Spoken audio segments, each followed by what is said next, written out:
Can I start by apologizing for last week? I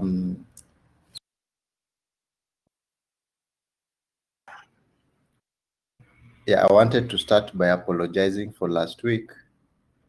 Usually, when we have very many people log in at the same time, then our system crashes. I did an email to the service providers, and probably I hope they are going to consider increasing capacity so that we don't experience such problems again. With that as it may seem, I had decided, we agreed with my colleague who would be joining us shortly, to again, under no stress or under no pressure, we again go through the lecture we did last week in a more sober manner so that you guys can be able to understand the area of skin infection better. I keep saying there's no rush. We are not rushing to finish up on any curriculum. So when we still have the opportunity to repeat, we will repeat. If any case, when you resume sessions, then your respective lecturers will be working so hard to complete those syllabuses. So again, this is still an opportunity to keep reviewing the anatomy of the skin. And hopefully, David, when we meet next, you'll be able to elaborate anatomy of the skin at ease with a lot of comfort. So, like the picture that is projecting is of the anatomy of the skin. On your left, on the left of the picture, let me see if my cursor is on, is an outline of the layers of the skin, the general outline for the layers of the skin, where we have the uppermost layer being the epidermis. Below the epidermis, we have the dermis. But remember, between the epidermis and the dermis, we have the basement membrane, the one that is folding. The one that I'm tracing is the basement membrane, or for the epidermis. But I want us to also remember, epidermis has got layers, and you can see the horn layer, also called the stratum corneum, is the outermost layer, the stratum corneum.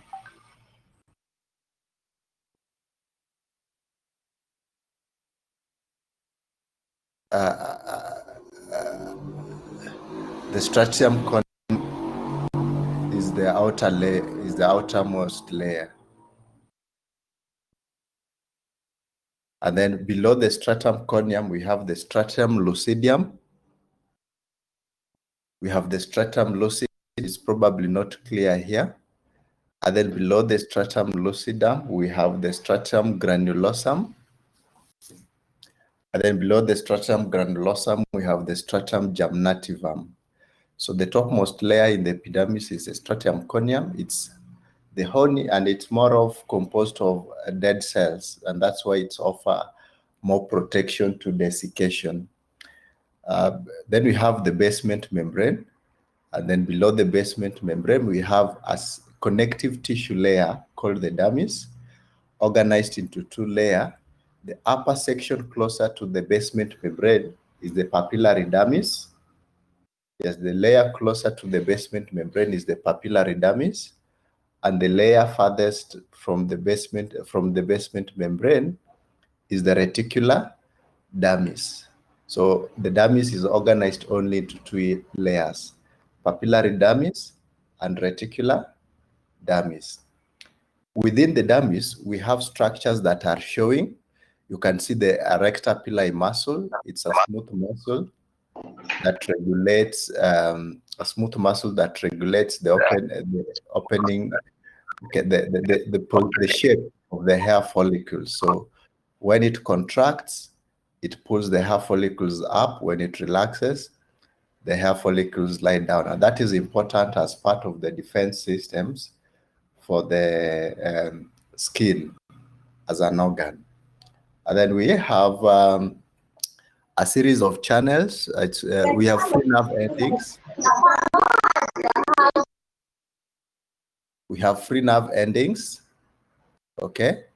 We have free nerve endings, and these are important for purposes of sensation, signal perception, and transduction. We have Langerhans cells, which are antigen-presenting cells, so they are also important for defense purposes. We have melanocytes, and the melanocytes are important for purposes of melanocytes for pigmentation, and we all know the role of melanocytes in relation to the prevalence of skin cancers. Then we have veins, a network of veins and arteries. So again, that forms an important difference between the epidermis and the dermis. While the dermis has no blood supply, the epidermis has a rich network of blood supply. And therefore, nutrition to the dermis is through the blood supply, while nutrition to the epidermis is through diffusion. Nutrients diffuse from the dermis to the epidermis through the basement membranes. So again, what else do we have? We have pores from the sweat glands. We have sweat ducts that forms pores through the skin. And then below the dermis, we have the subcutaneous or the hypodermis. And the hypodermis is important because it's a fat storage. And we already know what is the role of fat in terms of insulation. And also in terms of, it offers insulation, and also it's a nutritional store. So it's a nutritional store that can be mobilized in case of starvation to generate energy. Then below the subcutaneous tissues, we have the muscle layer. So the muscle layer is covered superiorly by the superficial fascia, and then inferiorly by the what? Deep fascia. You're going to notice an important occurrence in terms of infectious organism as we move from the epidermis towards the dermis, towards the muscular layer. Closer to the skin surface, we'll be having gram-positive organisms. So closer to the epidermis, the most common infections would be due to gram-positive organisms. And as we get closer to the interior, to the body cavities, then now we'll be starting to have gram-negative and anaerobe organisms being the focus of infection. And that should already communicate. For infections, we are going to say are superficial, then the most common causative organisms are going to be gram-positive. While those that will be closer to the body cavities of the peritoneum or in the muscular layer, they will tend to be caused by a mixture of organisms. So it would be both gram-positive and gram-negative organism. And that would be important when it comes to management. Again, we've alluded to this slide. There are certain, the role of the skin as an organ is to protect the internal structures of the body. And to perform this function, it has certain adaptations that enables it to offer the protective function to the underlying structures. One is its ability to withstand temperature changes, especially higher temperature. Of course, to certain that resistance to temperature changes is up to a certain threshold, beyond which temperature changes causes denaturing of the various cell layers that are found in these areas. So again, the stratum corneum compared to the stratum germinativum is more of a dead tissue and has more of a protective covering that enables it to again withstand temperature. And also the role of fat, the hypodermis, a fat layer that cushions the skin against extreme changes in temperature. Those are important. The fat, again, the blood supply to the skin. We all know that when temperatures are high, it dilates for it to increase the rate at which water is lost from the skin surface. And when the temperature very low, then blood supply is reduced, and this one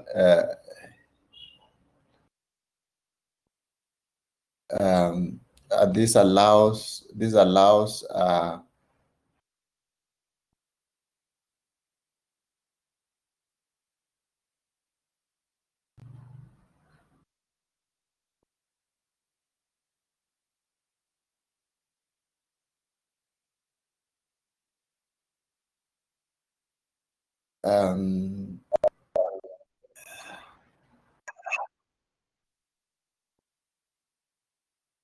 then we have a second layer, which is dry. The skin is generally dry. The skin is generally dry, and this is probably because of the adaptation of the epidermis, and this allows it to prevent certain loss of air, loss of fluid, or desiccation.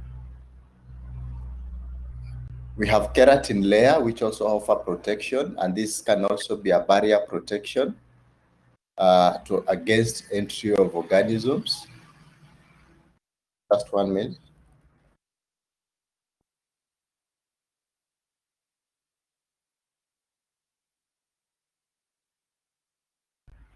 Then we have skin sloughing off. We know that our skin grows over about 28 days. So it grows from the basement membrane, where we have living cells that regularly give out a series of new cells. It gives out a series of new cells. And as the cells move towards the stratum corneum, they lose their living ability and start becoming non-living. They develop the keratin, a lot of keratin that is more resistant to infection penetration. So that regular shedding of skin allows it also to shed alongside with it any infectious organism. Then we have sebum, which has low pH and high lipid content. We have sweat, which also have low pH. This low pH makes it more acidic. High salt content enables it to desiccate, withdraw water from any bacteria or organisms. We have lysosomes in sweat, which are enzymes that can destroy any infectious organisms or some infectious organism. We have toxic lipids. Then we have skin-associated lymphoid tissues, which are deals with the defense system. They target any infectious microorganism and also tries to destroy them. And we have Langerhans cells as example of skin-associated lymphoid tissues. Then we have resident microflora. So all these are adaptations of the skin towards its natural defense function. So when these functions are overcome or these barriers are breached, then what results is an infection or an infectious process. The normal flora of the skin are predominantly gram-positive organisms. We have Propionibacterium, acne, and we're going to deal with a condition that is caused when this normal flora composition is distorted. We have Corynebacterium species. We have Staphylococcus.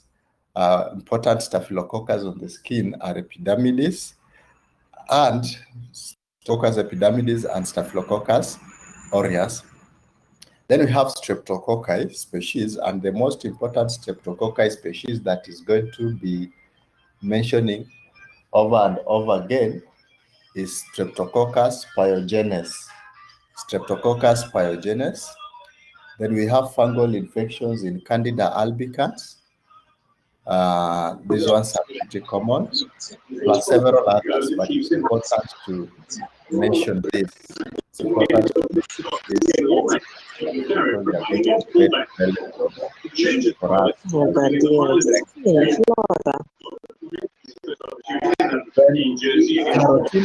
Roots of infection of the skin. We know that the skin has a natural protection system. And infection only results when that barrier system is breached. One way through which the barrier system can be breached is when an organism enters normal pores and hair follicles that are called This can be a route through which infection can enters the skin, the normal pores and the normal hair follicles. We can also have instances where we introduce injury to the skin and develop scratches and cuts and burns. This could be a breach in the skin.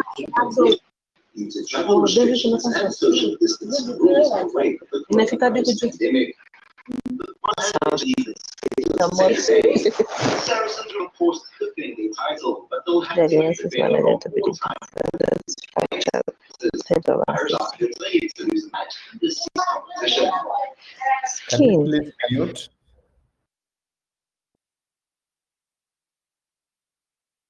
Yes, so one could be physiological, where we have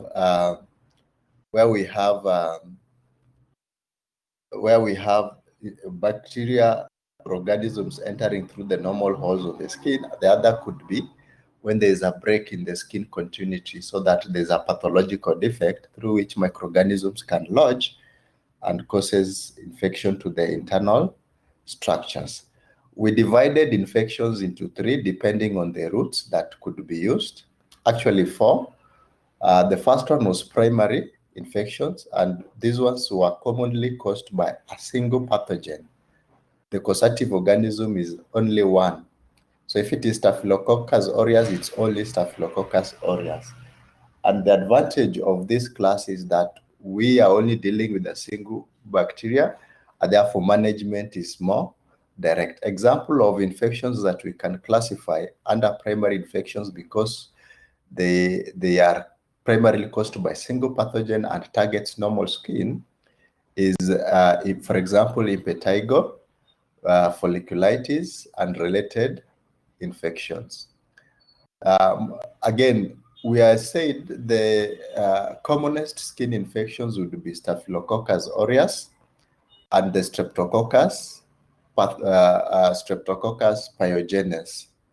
Those are going to be our most common bacteria as we move from one group to the other, especially in this class of infections. But we can also have coroniform bacteria in cases where patients have probably low immunity, or where the immunity is compromised, or they're having comorbidities or co-infections. Okay, so either they could be starting because these are normal persons with normal immunity. What can be the case is that there could be an entry point through which these microorganisms lodges and flare up for them to be able to cause any form of infection. Then we have secondary infections or secondary infections, and these ones occur in skin that is already deceased. Now, the skin that is already deceased could be a skin that is in a patient who has got, say, diabetic foot or diabetic ulcer, let me call it ulcer, ischemic ulcers, or any other form of conditions or burns. And because of those underlying conditions, the skin defense system has already been breached.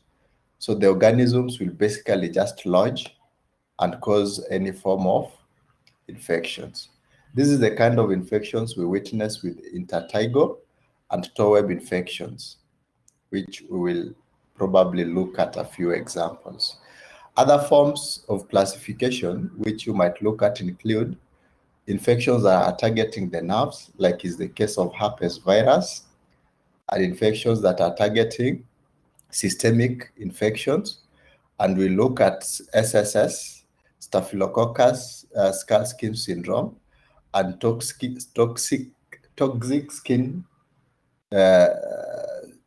skin syndrome type 1. We will also look at flesh eating. We'll also look at flesh eating. We will also look at flesh-eating disease, the necrotizing fasciitis. These notes, you already have them, so don't worry. They're the same notes I sent you last week. Again, this slide, you're going to read them so that you are able to what is probably being explained in this slide is every condition and the most likely organism that would cause them. A condition and the organism that would be the most likely causative factors. So we can classify, because Staphylococcus aureus and Streptococcus pyogenes or Streptococcus species are the commonest cause of skin infection. This slide just provides a summary of the various conditions that are caused by Staphylococcus aureus. They include impetigo, ecthyma, and then infections of the hair, that is foliculitis, farunculosis, which is boils, and carbuncles, and then we have psychosis babae. Then we have cutaneous diseases due to the effect of toxins that are released by this organism. And because these ones produces more systemic infection, the conditions are more generalized and more extreme. Patients are more sick. And examples of those of conditions in this group are the toxic shock syndrome and staphylococcal skull skin syndrome. These two are important diseases caused by Staphylococcus aureus due to bacterial toxin. Now, the significance of this slide for you is where we can ask you to differentiate which of the following conditions is caused by, say, a beta hemolytic streptococcus. You realize impetigo is caused by both of them, but in group B, in streptococcal infections, the impetigo that is associated here is non-bullous impetigo, while in Staphylococcus aureus, it is bullous impetigo. So when you find a bullous impetigo, then the causative organism is definitely Staphylococcus aureus. When you find non-bullous impetigo, it could be streptococcal infection, but it can as well be a staphylococcal infection, and that is why that tendency to cause mixed, both bullous and non-bullous, that tendency to cause both bullous and non-bullous is why we have not mentioned here whether this impetigo is bullous or not, because this one causes both bullous and non-bullous, while in this other side, it only causes non-bullous. Then we have ecthyma, again, on both cases, but now instead of having infections of the hair follicles, we are having erysipelas and cellulitis. These are inflammatory processes, which you are going to see how they arise. Erysipelas and cellulitis. Then now we have necrotizing fasciitis.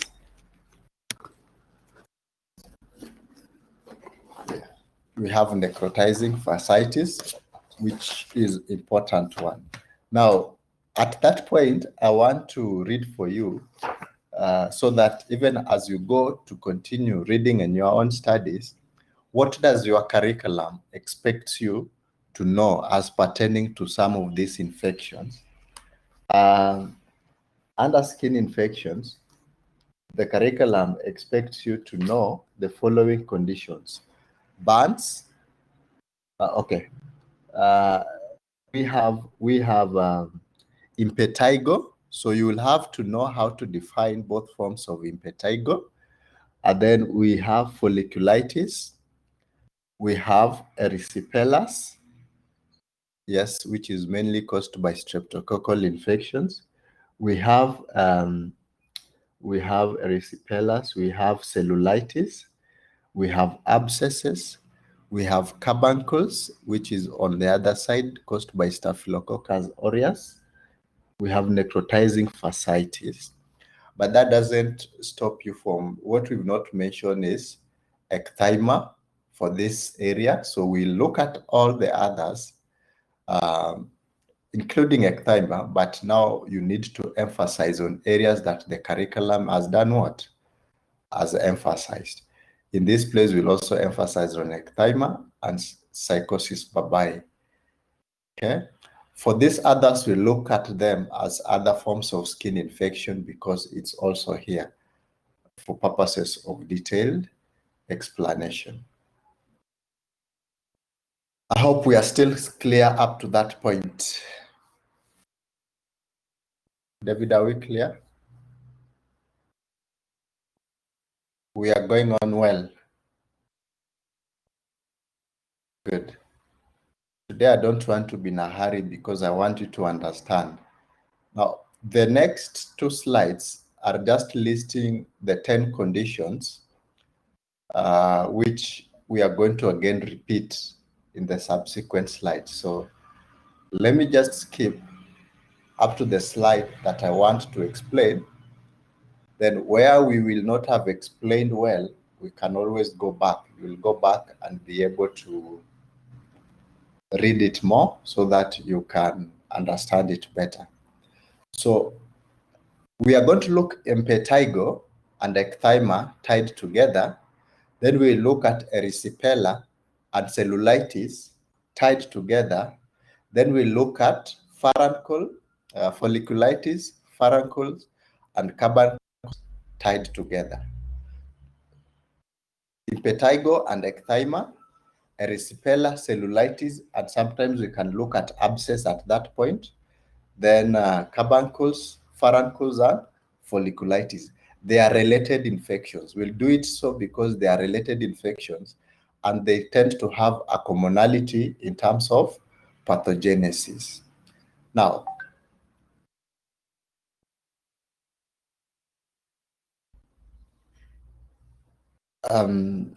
so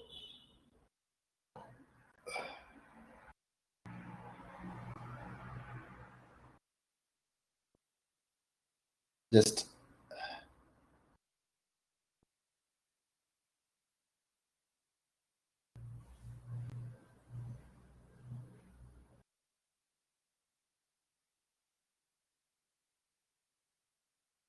okay, let me continue. Impetigo and ecthyma. Now, both these conditions begin as vesicular eruptions, and vesicular eruptions are accumulations of clear fluid with a diameter of less than 1 millimeter. So they are tiny eruptions, vesicular eruptions, clear fluid, and then can progress to become pustular. That is when the vesicles develops what? Pus in them. Now, depending whether if they are non-bolus, then the pustules can rupture to form the honeycomb appearance. And in such a case, it's going to be a dry crust. So we'll be having it begin as a vesicular eruption, which then progress to pustular eruption, which can ruptures to form a dried crust, honeycomb appearance, dried crust. All of this slide, there is no that description. If it is bulla, then the pathogenesis might take a different turn. And in this instance, what would be the case? We would have formation of a bullae. Welcome, Mwalimu, Mr. Gidonga. We are progressing well. We are at the point we are starting on the skin lesions. So you are right on time. A bullous has a wider diameter, about 5 millimeters. So they are larger lesions as compared to vesicles that are found in non-bullous lesions. Now, because of the size, we have higher accumulation of fluid in bullous as compared to non-bullous impetigos. And this is why here, when they rupture, they form a dry crusting. While here on the bullae, when they rupture, it is wet, honeycomb. And honeycomb is because of the yellow coloration of the fluid that is being discharged or the open surfaces. So I hope the pathogenesis is clear. We have vesicles which progress to pustules, both having a diameter of less than 1 millimeter.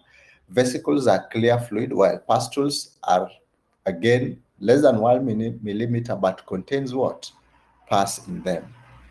And if they rupture at that stage, they form a dry crust, which is an unbullous lesion. But if they merge together and form a bulli, which we end up having one large accumulation of fluid, then we have a bullous impetigo. Now, bullous impetigo is a superficial skin infection, more commonly localized at the level of the epidermis. And that is an important difference between now impetigo and ecthyma, because ecthyma would extend to involve the dermis. So they might have a similar picture in terms of appearance. And now the important difference would come because the involvement of the dermis makes ecthyma to heal by formation of scar tissues. When the dermis is involved, it means they damage the underlying connective tissues. And now the involvement of the underlying connective tissues is what makes healing with scarring. So that area will be forming a dent. So the point I'm trying to emphasize is that in terms of pathogenesis, impetigo are similar to ecthymas. The significant difference is the level of the skin where the infection lies. While impetigo could be more exclusively on the epidermis, ecthyma can tend to spread to involve the dermis. And that is why now when you do your clinical evaluation, you'll see ecthymas to be kind of deep and with an induration. The level of the skin at that point will be sunk because of the contractures of the contraction over the underlying connective tissues found in the dermis. And I hope that is quite clear. The causative organisms, again, we had said, as we move from the surface of the skin to the deeper tissues, they are most predominantly gram-positive organisms. And in impetigo, we noticed the two forms. We have the bullous form that is predominantly caused by Staphylococcus aureus, and the non-bullous form that is caused by a mixture of both streptococci and staphylococci. So when it is bullous, then the organism is Staphylococcus aureus. When it is non-bullous,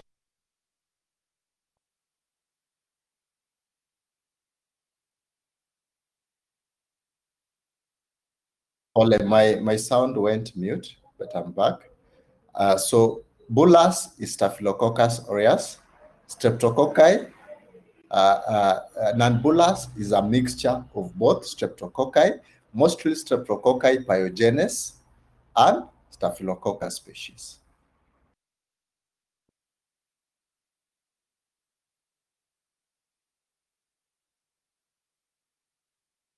This is what we mean by non-bullous. We have multiple lesions, multiple vesicles that ruptures, and when they rupture, they form an ulceration that is yellow. You can see the yellow coloration in this area, and that's why we compare it to the honeycomb color. Honey tends to be yellow. They have some degree of yellowness.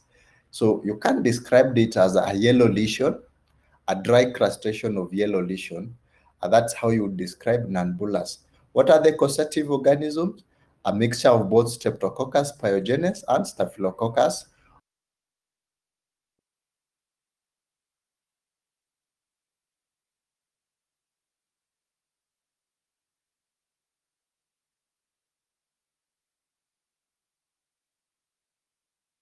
You will find impetigo and ecthyma most commonly affecting the face and the lower limbs.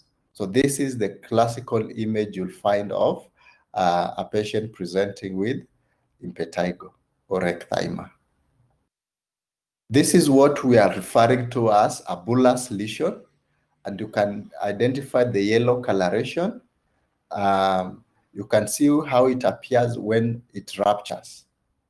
So whereas in non-bullous lesions, we have multiple vesicular lesions, in bullous lesions, bullous impetigo, we have isolated bullous You can see the size. This diameter is wider as compared to what you would find in vesicular in vesicular lesions. So this is the important difference between bullous impetigo and vesicular, and non-bullous impetigo. The size of these lesions. Again, look at, in this case, it is not dry. It's a weeping lesion. It is wet. So it is more of a softened tissues that contains a yellow coloration, the honeycomb coloration.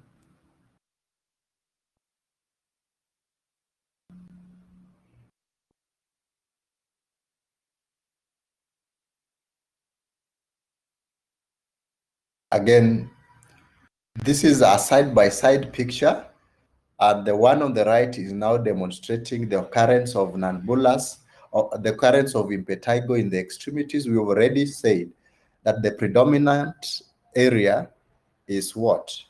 The predominant area is the vesicular lesions that are the predominant lesion in non-bullous is vesicles or pustules, and the predominant lesions here are the bullous lesions. The description of the yellow coloration is a honey-colored crust, while here is honey-colored varnish. And varnish are usually shiny and wet. But if it dries, it turns into a crust. So you'll read this is basically what I have been trying to explain. Ecthyma, we said it is the same pathophysiology as impetigo, so they can begin as vesicles or pustules and extend. The only significant difference is they extend to involve the dermis, here where my cursor is. So they'll involve both the epidermis layer and the dermis. And this is what causes what? Scarring for these lesions. And you can see the sucking in of this lesion and this one as well. So areas that have been affected by ecthyma will tend to sink in as compared to areas that have been affected by impetigo. A special form of ecthyma is ecthyma gangrenosum, and it's caused by Pseudomonas aeruginosa. And these occur in patients who are immunocompromised. So you'll get this HIV-infected patients who have undergone renal transplant, patients with comorbidities like diabetes, patients with renal failure or renal transplant. So any patient with conditions that can be described as immune suppressive are likely to present with a condition that is called ecthyma gangrenosum. So when you're dealing with an immunosuppressed patient, then you will not be having an ordinary ecthyma caused by streptococcus. It would be more of now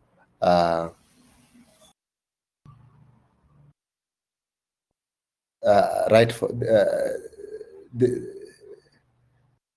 this is the ecthyma gangrenosum. This is affect mostly immunocompromised patients. Now, we have finished with ecthyma and impetigo. Now we are going to look at the hair follicular infections.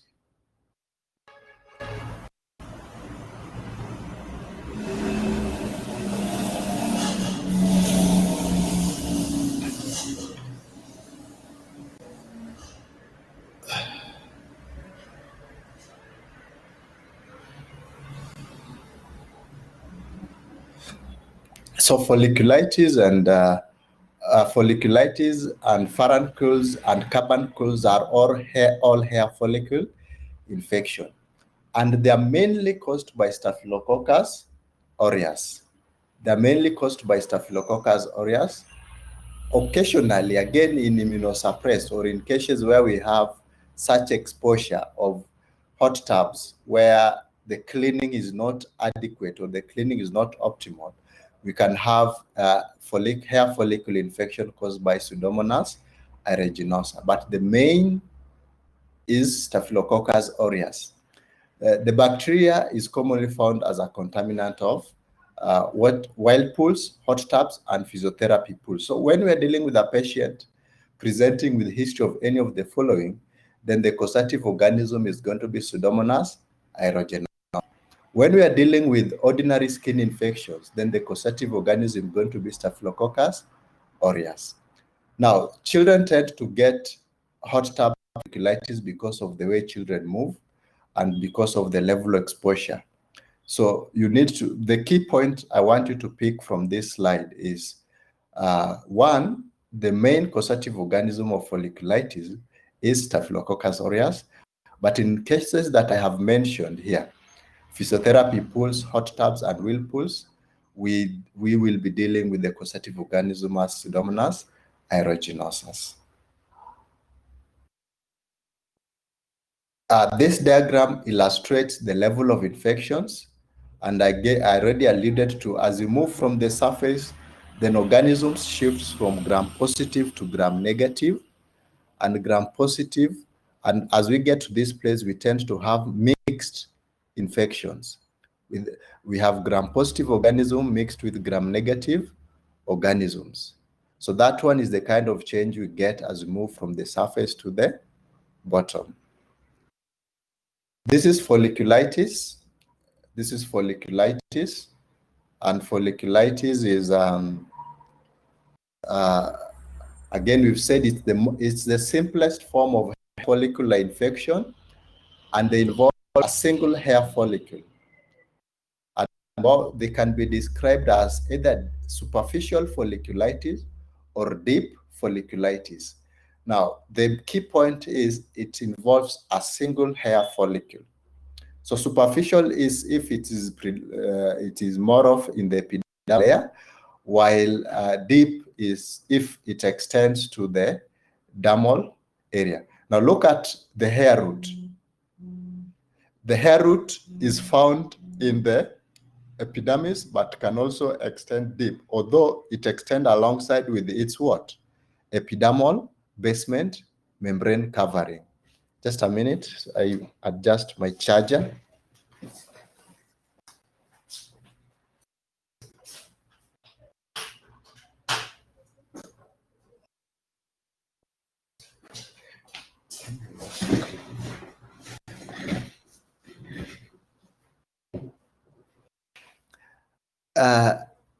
Impetigo folliculitis, as you see, now for superficial folliculitis, it will affect the upper area, the upper sections, while deep folliculitis will extend up to the base of the hair follicles. Key point is in folliculitis, it only affects the hair follicle.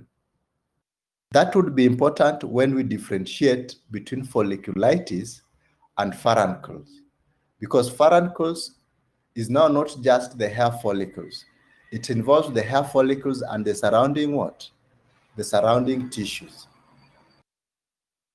When we deal with a folliculitis, it's just inflammation of that single hair follicle, while faruncles is inflammation of the hair follicles together with the surrounding tissues. And still the causative organism is Staphylococcus aureus. When we get to carbuncle, now we have a cluster. We have a cluster of infections. We have a cluster of infections of several hair faruncles.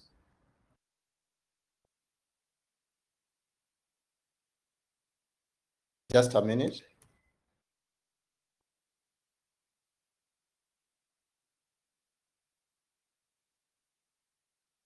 Just a minute.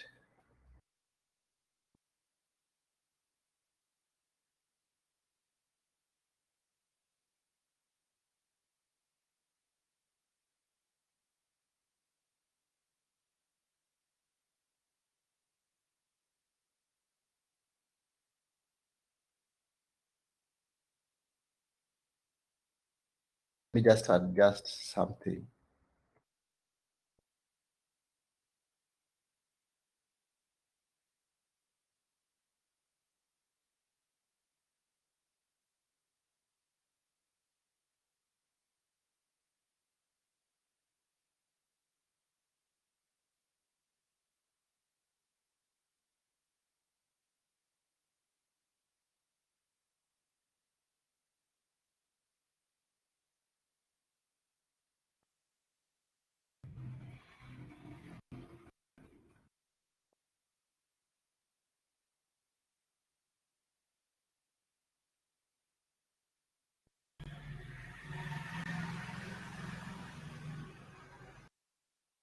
So carbuncle is when we have a group of faruncles that are connected together subcutaneously. So at the root, we develop accumulation of pus because of that connectivities in infection. So we will not just be having a single hair follicle and its surrounding tissues. We'll be having a group of hair faruncles connected by their surrounding tissues that are infected, so that we have a huge area that has been infected. A huge area that has been infected. In both cases, we move from a single hair follicles and its surrounding, a single hair follicle and its surrounding, and a group of hair follicles, that are probably infected. So this is a faruncle, the single hair follicle, especially on this one. Again, this one is a single hair follicle involved for faruncles. No, a single hair follicle and its surrounding tissues for faruncle. This is now carbuncle. It's all the hair follicles at this area that are inflamed, and the inflammation encompasses the whole region. So it's a multiple faruncles that connects subcutaneously. So the infections are connecting subcutaneously. Again, these are example of carbuncles. Again, the key point is hair follicles connected subcutaneously. Cellulitis, again, we said we were looking them in groups. We look at impetigo and ecthyma. Then we looked at foliculitis, faruncles, and carbuncles, and we were to look at cellulitis and erysipelas. Now, cellulitis, again, this one is a relatively common one, commonly caused by mixed infections of staphylococcus and streptococcal infections.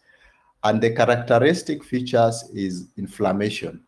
So we have redness, swelling, the triad of inflammation: tenderness, redness, and swelling. It's relatively common amongst the people with the weak immunity, and that is because of their inability to do what? To offer resistance to the infectious organism. A key feature for cellulitis, it occurs in a diffused pattern. Cellulitis occur in a diffused pattern. So you'll find a wider area that is reddened as a diffused distribution, as opposed to maybe erysipelas that is just a bump at a particular area that is reddened. Important difference between cellulitis and abscess is that whereas an abscess is accumulation of pus enclosed within a membrane, a pyogenic membrane, cellulitis do not have pus, but can develop pus over time.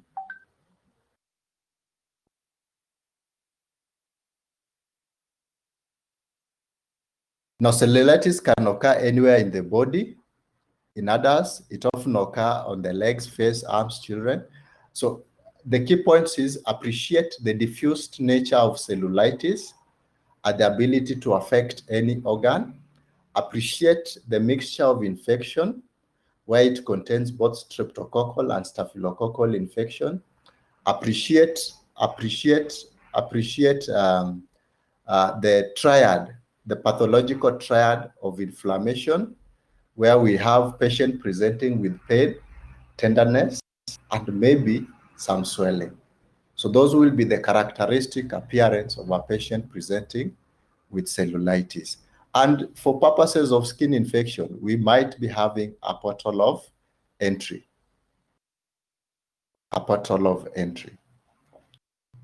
So cellulitis are relatively common, and I'm sure we have come across them as we go about our wardrobe.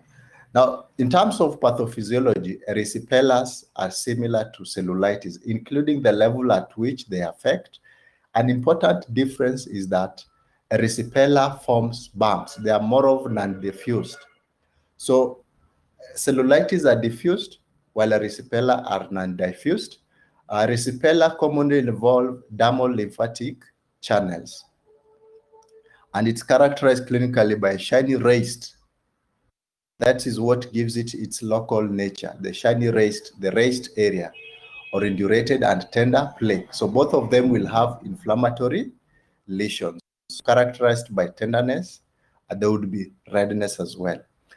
It is most commonly caused by Streptococcus pyogenes, and can also be caused by the by Staphylococcus aureus, but the commonest causative organism is Streptococcus pyogenes, which is in the group A beta hemolytic Streptococcus. Other causes are Staphylococcus aureus and Haemophilus influenza, Klebsiella pneumoniae, and methicillin-resistant Staphylococcus aureus. Commonly, it's accompanied by high fever, chills, malaise, and may be recurrent, especially in patients with lowered immunity. I've read a lot of things, but the key point I want you to take home is, how do I differentiate between cellulitis and erysipelas? They all have a similar pattern and could be so close in appearance. The only difference is cellulitis is more diffused. There is no raised skin areas. There is no pus in cellulitis, while erysipelas is more localized and it has a raised bump, but similar in clinical appearance to clinical presentation to cellulitis. So it's important we note that important difference. And again, remember the causative organism, because that would be important when you choose your antibiotics for treating this patient. That's an example of erysipelas. It presents in reddening with a raised bump, as compared to cellulitis, which was more diffused. There was no raised bumps, and it was more, yes, both of them are kind of reddened.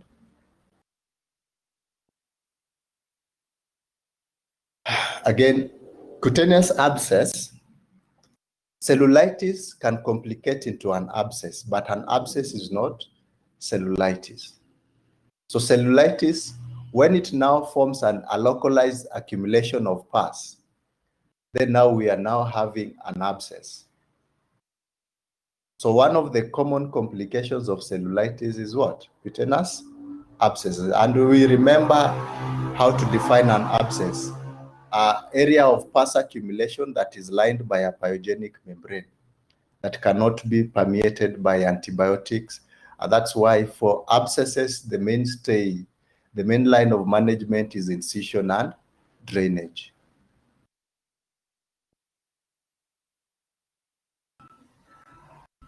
The flesh, the necrotizing fasciitis. Necrotizing fasciitis, again, this lies at the deepest end, and we remember it's one of the conditions that are caused by streptococcal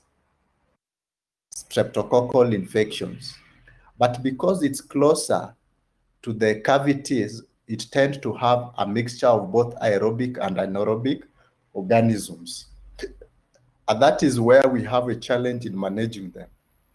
They present at the initial stages like cellulitis, and therefore requires a higher index of suspicion to be able to diagnose. Because if you fail to make an early diagnosis, then the patient might end up losing a limb. It's a rapidly progressive infection that requires to be addressed very promptly so as to prevent any complications that can affect the patient. The infection commonly affects the extremities and perineum. Affected tissues would become red, hot, and swollen. Typical features of cellulitis. So you would require a very high index of suspicion to be able to differentiate cellulitis from what? From necrotizing fasciitis. In terms of progression, we know that cellulitis are much simpler to manage as compared to necrotizing fasciitis. So for me, you'd rather have a high-end suspect necrotizing fasciitis, because if you don't take it early and treat it aggressively with IV antibiotics and probably debridement, then you'll definitely amputate the patient. Prognosis is very poor without early aggressive treatment. I want to emphasize that. Necrotizing fasciitis is 90% diagnosed based on clinical judgment. There's no laboratory test for it. Its treatment is heavily relied on you making an early diagnosis and initiating a rapidly aggressive antibiotic treatment as well as debridement. Otherwise, the gangrene will set in and you'll have to now amputate the patient.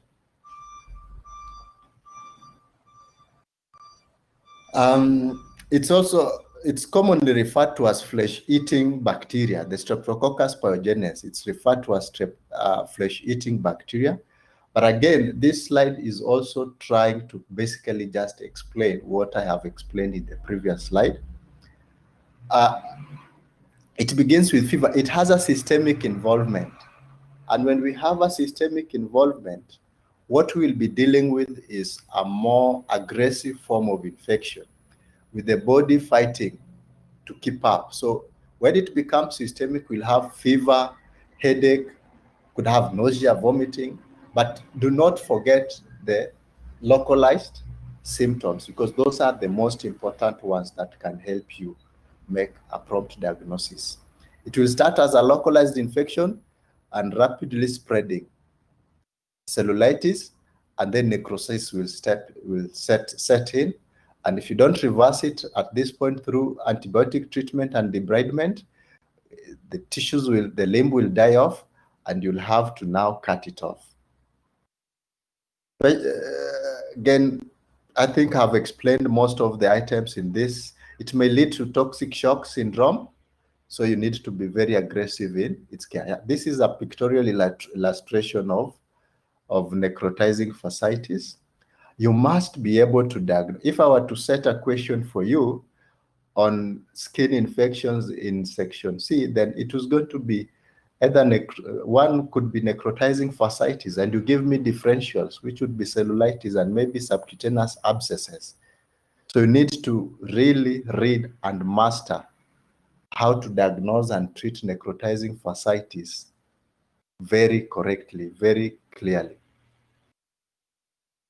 We're almost finishing. Acne, again, this is a very common one, affecting the hair. It's the commonest skin disease in human. Organisms are Propionibacterium acne, which is a gram-positive rod. This word keeps challenging me when I want to pronounce it. Propionibacterium acne. Pathogenesis is targeting the sebum, and we know the constituent sebum has a high fat content. What Propionibacterium do is it eats the sebum. When it eats the sebum, it becomes targeted by neutrophils. Remember, neutrophils are white blood cells that targets any infectious process, any invading pathogens. When they digest these pathogens, they accumulate within the sebaceous ducts and the sebaceous areas and cause pus pockets. So the main pathogenesis, the Propionibacterium eating from the sebum, neutrophils clearing them, forming pockets of fats, pockets of pus, and that pus accumulates in that area and is all that will now be defined as acne. This accumulation in this area will lead to obstruction of sebaceous follicles or sebaceous ducts, so that these pockets accumulate beneath the level of obstruction. Can either be described as open comedons or closed comedons. You're going to look at but this is basically how these areas are described. They're usually common on the face, the cheeks, and the back. Risk factors includes all of this. And again, we are emphasizing for purposes of James, nutrition is not a risk factor for developing, is not directly related to development of of acne. And I hope you'll make a presentation, a brief presentation on that when I finish.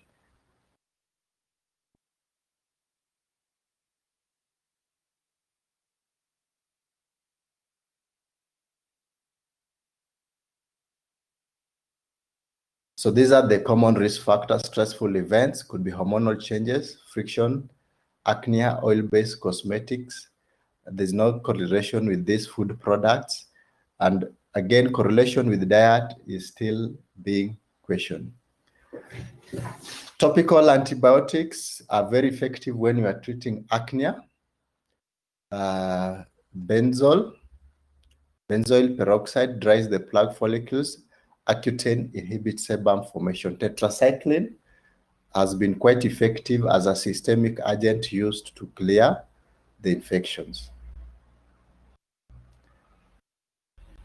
Hidradenitis suppurative is a chronic suppurative recurrent inflammatory disease of apocrine glands. This is basically affect apocrine glands or areas where we would find apocrine glands. It's more common in female, especially at puberty. You'll find it affects the axilla and underneath and the nipples, the axilla and around the nipples, under the breast, the perineum, groin, buttocks, and neck, and the scalp. They form nodules and can progress to form abscess, healed by scarring, and they form contractures because of the connective tissues that can be found in this area.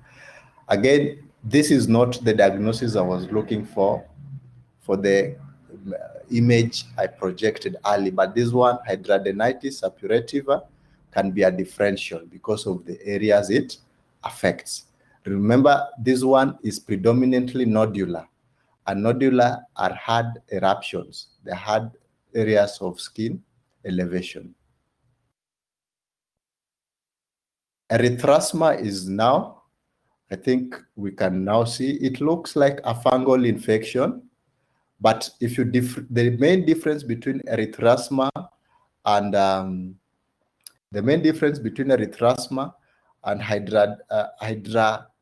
hidradenitis suppurativa is that erythrasma is just a macular change. There's no skin elevation. There's no nodules. There are no nodules because it's not the apocrine glands that are involved. So in erythrasma, basically affects areas where two skins meet together. So you'll find them affecting same areas as hidradenitis suppurativa. So they'll be found underneath the female breast, the neck, the groin area, and the what? Armpits. The causative organisms are Corynebacterium minutissimum, most common amongst patients with diabetes because of the high sugar content.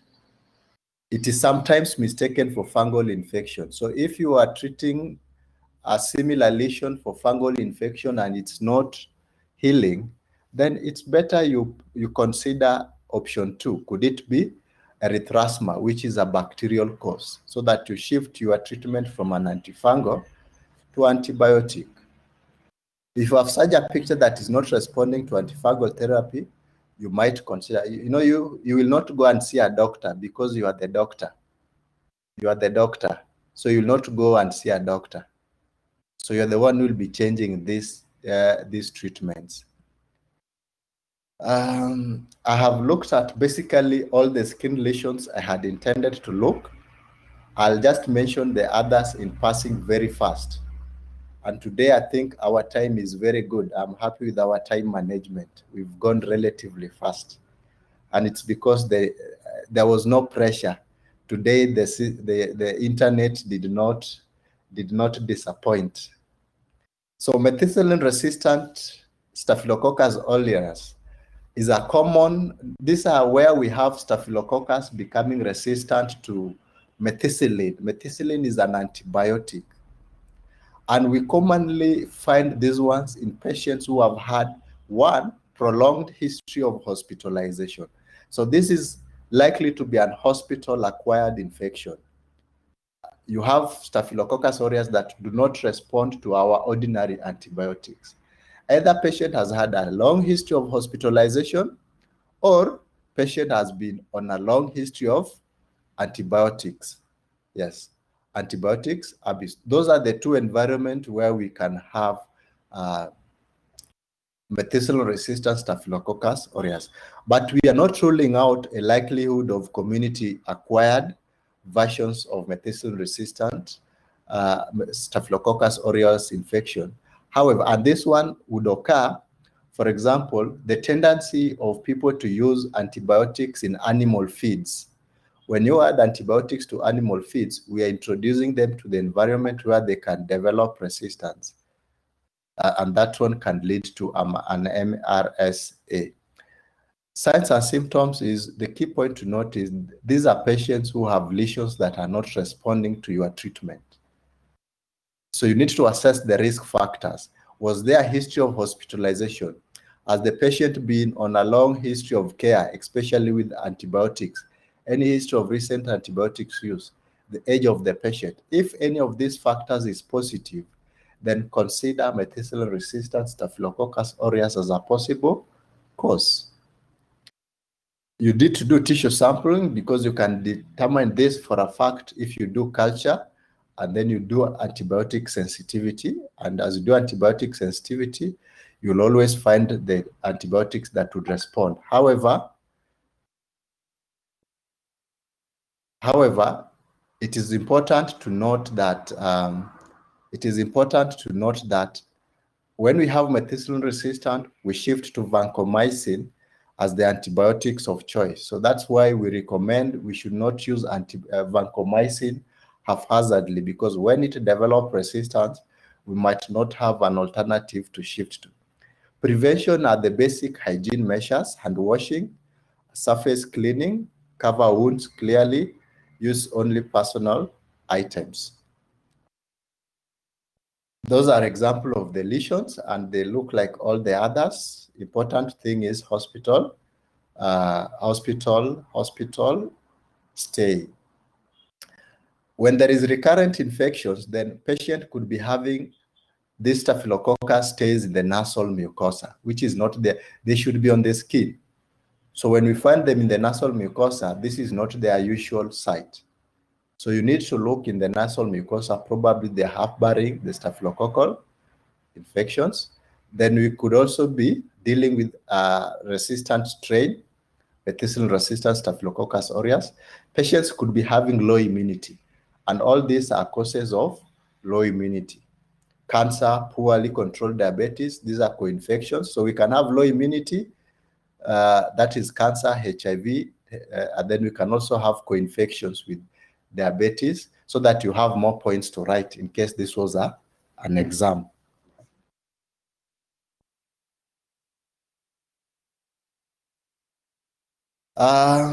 Again, to eliminate the infection, you clear the nasal carriage, ensure personal hygiene. You can use rifampicin, and clindamycin is a very effective antibiotics in combination with other antibiotics. We can use topical mupiricin. In my reading, I found these antibiotics, this topical antibiotic being used so frequently, being referred to so frequently. So I think it could be a good one. Personally, I have not used it. I used the basic one, sulfur and the others. So maybe you can explore mupiricin as a possible alternative. And then these ones, replacement of microflora with less pathogenic strains, are some interventions that can be undertaken. Staphylococcal skull skin syndrome was a toxin-mediated infection that was caused by Staphylococcus aureus. It causes exfoliative dermatitis, and there's no way you can forget this. The only problem is the differentials now are more of dermatomal conditions as opposed to infections. So we'll start suspecting eczema and other allergic reactions before you come to SSS as a possible cause. But if there's any history of infection, there is a foci of staphylococcal infection, and patient progress and develops this, then you need to suspect staphylococcal skull skin syndrome. And they commonly occur in infants. causes toxic epidermal necrolysis, starts as a localized lesion, which then becomes widespread. And then there is exfoliation of the skin. It disappears, is caused by staphylococcal skin, which is elaborate toxins. So this is toxin mediated, and the causative organism is Staphylococcus aureus. Again, toxic shock syndrome was caused by Staphylococcus aureus. Again, localized growth of toxigenic strain in the vagina, which then gets into systemic, circulates. The toxins mediate a systemic response. Patient present now with fever, hypotension, and diffused macular erythematous rash. Macular lesions are not raised. They are flat on the skin. When they are raised, they are called maculopapular rash. So macular erythematous rash, it means there are skin coloration changes that are red. And this, because of the systemic effect, we end up having a multiple organ involvement, and patient, the effect could be very severe.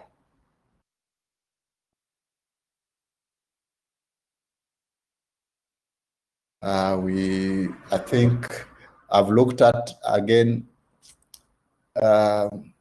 investigations. I leave it for you to go and read.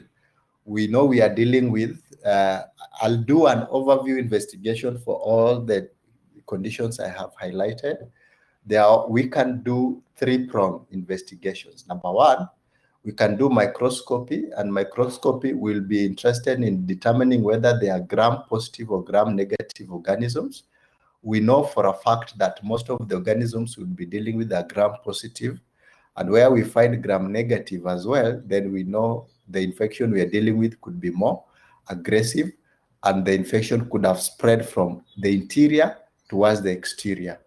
So it's more easier to contain gram-positive organisms than gram-negative. So when you find a gram-negative, you need to be more aggressive. Then culture. Culture is another lab investigation that you will do. You want to culture these organisms in blood agar. Most of the skin-causing pathogens can be cultured in blood agar. Then we want to do biochemical test, and biochemical test, we want to check for catalase enzymes. We want to check for all those enzymes, coagulase enzymes. So you can do coagulase test and you can do catalase tests, plus any other enzyme you want to target. You can also culture some. Culture is difficult because now you'll be culturing for every organism differently. Principle of management, again, personal hygiene, and then eliminate predisposing factors, nutritional support, okay? And then you treat the underlying causes. Local therapy, you can use potassium permanganate solution. Then you apply the creams or ointment, and you can also use systemic antibiotics. Topical antibiotics, we have neomycin, we have bacitracin, we have polymycin, and we have mupirocin, we have gramicidin, erythromycin. So you choose your agent correctly. Systemic therapy, we have flucloxacillin, cloxacillin, ampiclox, ceftriaxone, clindamycin, all those.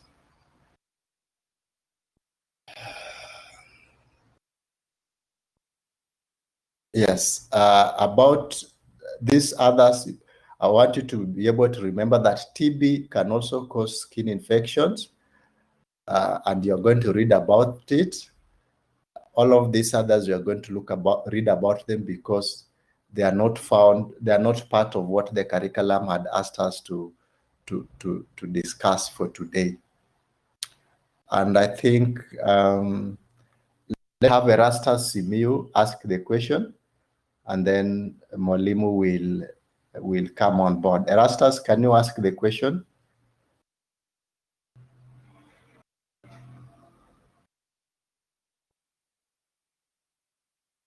Erastus Simiu.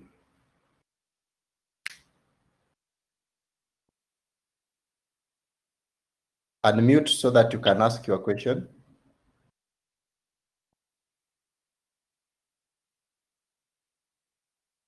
Or James Misa, you had assignment from last week. James Misa.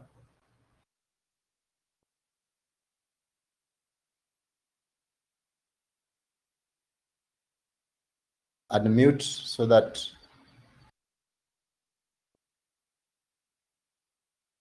James Misa and Erastus Simiu.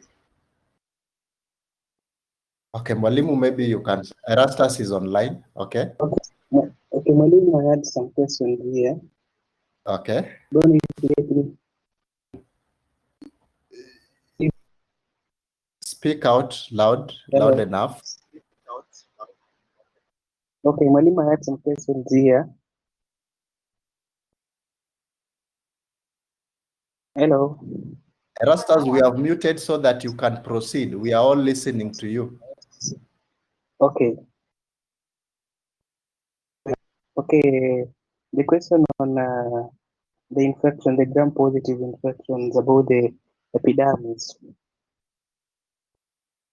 You say that gram-positive infections mostly affect the epidermis. So my question was, is there any possibility that the gram-negative infections can also affect the epidermis layer of the skin? Another question was on routes of infection. So Mwalimu, we say that insect bites, we said wounds, cuts, and insect bites can also be, insect bites is also a route of infection. So Mwalimu, my concern is, okay, I was just thinking that maybe insect bite I use as an agent to infection, but not roots. So in a way, I was confused a little bit. So I would just like you to clarify a little bit about that. Then another question was, how contagious are these skin infections, like especially the impetigo and erythrasma? Then question number 4 is, okay, the last few What slides is we your talked question about about the impetigo? What is yes. your question about impetigo? I was asking about the etiology of the how contagious is the skin infections. This skin infection, especially the impetigo and ecthyma. Then another question was the etiology of these skin infections. I understand that the last few slides you talked about TB being a causative agent for some of the skin infections, but I just some clarification on that.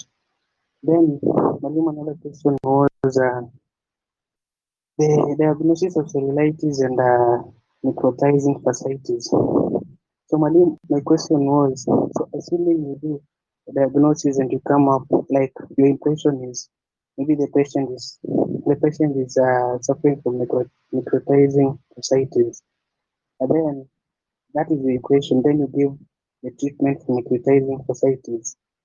But after some time, maybe the prognosis comes out that maybe the infection was not necrotizing fasciitis, it was cellulitis.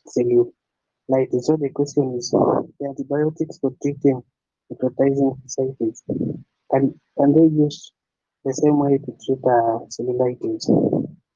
I think those are the questions I had. Thank you. James.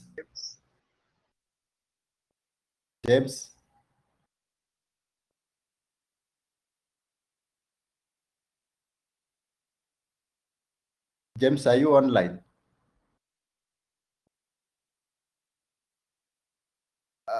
If James is not there, we need to finish today early. Yes, we said gram-positive are closer to the skin surface, gram-negative are deep. But when we have mixed infection that is beginning from the interior, extending outwards, then we will have the spread of these gram-negative organisms towards the exterior surface. Okay? So you need to know, how are you accessing your necrotizing fasciitis? If it has changed that it has now started ulcerating, then what will result is now you will be finding now the gram-negative organism spreading now towards the exterior of the skin. The other one was ability of these organisms, portal of entry. We said there are two main mechanisms. The first one is intact skin, where we have the organism entering through skin, and intact skin, they will enter through the pores or enter through the hair follicles. That was what the first pathophysio. The other one was when there is a wound, and a wound, by definition, is a break in the continuity of the skin. How do we end up with a wound? Human bites are forms of establishing wounds. Other than just establishing a wound, human bites will by themselves also increases the population of pathogenous bacteria at the site of the wound. So all this would create an environment where an infection can set up. About pathogenesis of impetigo, we said you have vesicles, multiple vesicles, which can turn into pustules, rupture, and either dry out to form an bullous impetigo, or they can coalesce together to form a bullous impetigo. I think I've generally gone about the other forms of skin lesions. About the other forms of skin lesions, we are only limiting ourselves to what is required for surgery. I know that in medicine we are doing dermatology, and dermatology is going to deal with a lot more of these other forms of skin infections, but will not deal with the bacterial skin infections. Same will apply when we do TB in medicine. We are going to deal with TB and its associated lesions. So we'll be able to deal with them. But the ones we have selected for purposes of this presentation were those that would, in most cases, not be covered in medicine. Mwalimu, Hello. maybe you can come on board. Hello. James. Yes. Yes. I was still unmuting. You have 1 minute. Okay. You gave me an assignment, and I found out that that is associated with the acne. Hello. You need to elaborate. You just don't throw out points, James. Okay. So that such as omega-3 fatty acids, fewer dairy products, and foods with high glycemic index. So these are examples of that when you take in, it will affect your it will result to acne. So it depends with your skin also. If your skin has small pores, and you take a fatty acid or omega-3 fatty acid, fewer dairy products like yogurt or maybe milk, and foods with the glycemic index, they will interfere with your skin. So just realize that the point you made was had an error, because you said that acne does not have any correlation with the diet. James. Yes. I'm sending you back again to go and redo the assignment and make notes. Okay? Yeah. You are missing the point. You came arguing against. Read more than one literature and try to understand, for those who argue that diet is necessary, what is their reason? And for those who argue that diet is necessary, what is their reason? That was the assignment I had wanted you to do. Okay? We are not passing judgment. Medicine is dynamic, and we need to be able to make rational judgment based on you presenting facts from either side. Please. Okay, send the notes. You don't have the notes. Mwalimu, Mr. Gedonga.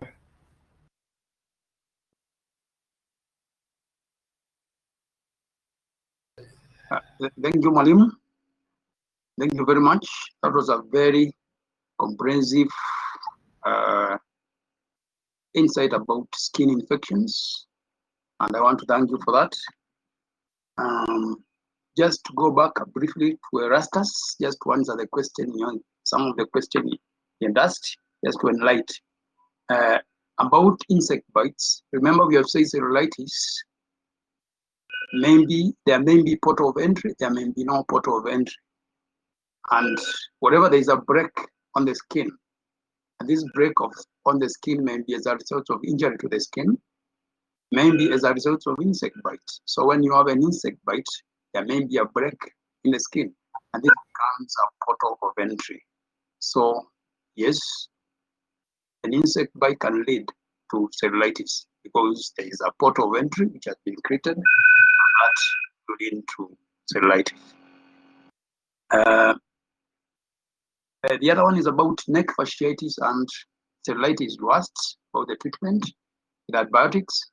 Of course, if the causative organisms are the same, if you treat for cellulitis and it was neck fasciitis, then the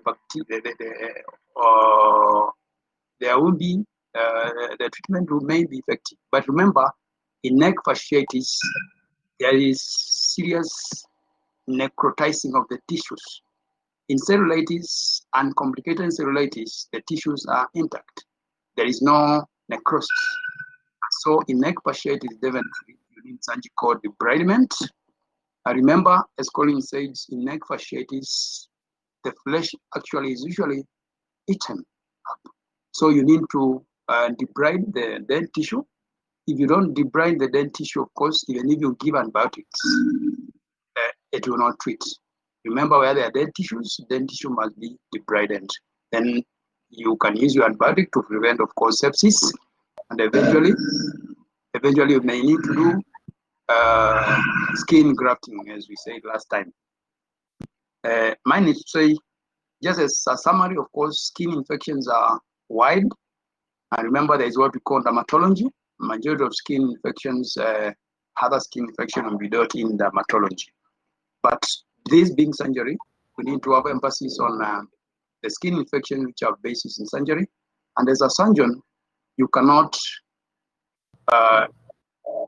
escape if you don't know something about cellulitis. That is important. You have to know something about cellulitis. Impetigo, of course, you have to know a lot about erysipelas. Necrotizing fasciitis is very important, and abscess. You must know that because those are very important in surgical issues. You should be able to know cellulitis. As we have said, cellulitis, of course, there is no pus formation. Just a summary. There is no pus formation in cellulitis. There are no necrosis. If that happens, it becomes a complicated cellulitis. We call it complicated cellulitis. So if there will be an abscess, if there will be necrosis, it's no longer cellulitis. You call it a complicated cellulitis. And it is very important. I've seen many students confusing, and they start telling us something which is an abscess or is already having dead tissue is a cellulitis. You may have that, but you may have surrounding cellulitis within an open wound or an ulcer.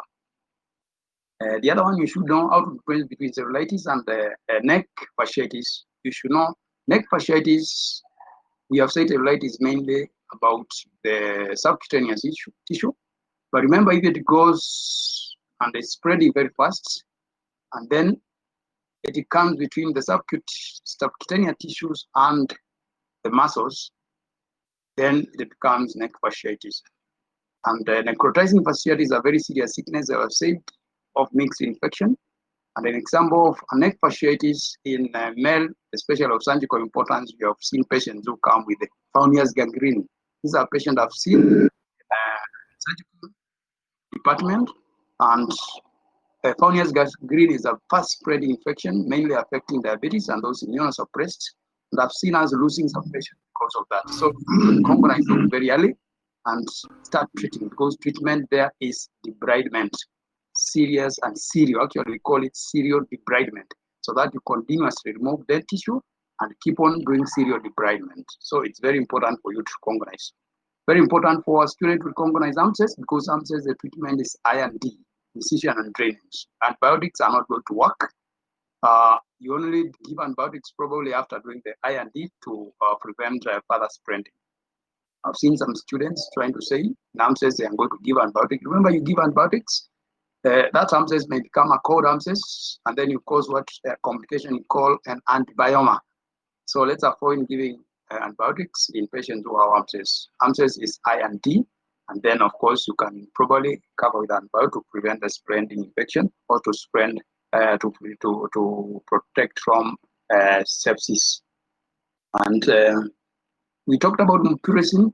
Mupirocin is a good drug, which is usually a topical ointment. And for most of superficial skin infections, most of superficial bacterial skin infection, you have used it, and it is usually very, very effective on those superficial skin infections. So yes, you can use it, and it's very nice to treat for the patient. I think I don't have much to say, Pana Collins. Thank you very much. That's just a brief summary of what and think students need to read a lot and know much about cellulitis, abscess, neck fasciitis, erysipelas. Those are of surgical importance. Thank you very much. Maybe Mwalimu, do we have any colleague joining us for this session? Any other colleague you know of who is joining us so that I don't know if I have not seen any. I don't know whether there is any other joining. But if it's there, you can tell us and give it something to say. yes.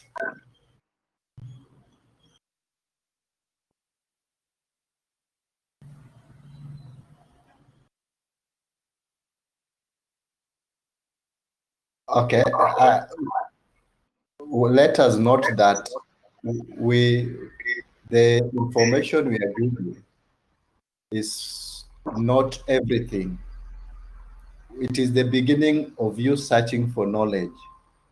We cannot exhaust everything about these conditions in 2 hours. In fact, impetigo by itself can be another lecture for another 1 or 2 hours. So once we have had these contents, we've awoken, we have arisen the desire to know more about these conditions. Let's allow ourselves to be able to read, and then we interact with knowledge, and that's how people learn.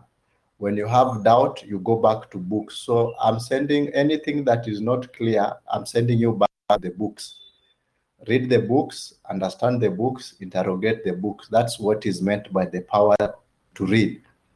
And then for Tuesday, we will look at ulcers and gangrenes, and I think that would be the last topic under skin infections.